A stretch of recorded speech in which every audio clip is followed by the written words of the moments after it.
నిజమైన ఆనందం true happiness. Prasad Bharadwaj. మీరు తప్పనిసరిగా కావాలనుకుంటే మీలో స్వీయ పరివర్తనను తీసుకురావడానికి ఒకే ఒక మార్గం ఉంది.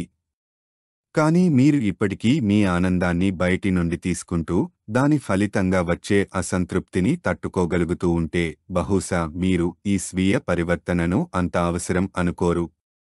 మీ సంతోషం ఎందుకు హెచ్చుతగ్గులకు లోనవుతుందో తెలుసా?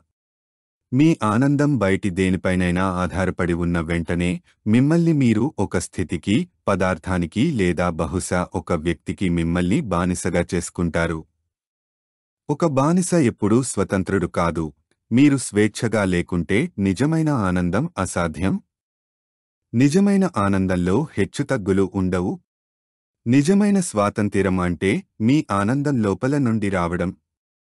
అది సాధించడానికి మీరు సంఘటనల పట్ల నిర్లిప్తతను మరియు సమాజం కల్పించే భ్రమలను త్యజించడాన్ని సాధన చేయడం అవసరం. ఎందుకంటే సమాజం మీరు బయటి నుండి ఆనందాన్ని పొందవచ్చునని భ్రమ కల్పిస్తుంది.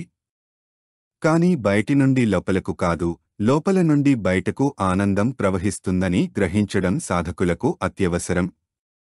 True happiness. Prasad Bharadwaj. There is only one way to bring about self-transformation in yourself, but you must desire it. If you still derive your happiness from outside and can tolerate the resulting unhappiness, you probably won't find this self-transformation so necessary. Do you know why your happiness fluctuates?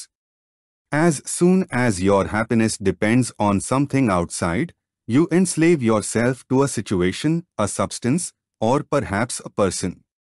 A slave is never free. True happiness is impossible if you are not free. True happiness does not fluctuate. True freedom is when your happiness comes from within. To achieve that, you need to practice detachment from events and renunciation of the illusions that society creates. Because society creates the illusion that you can find happiness from outside. But it is imperative for the aspirant to realize that happiness flows from within and not from outside.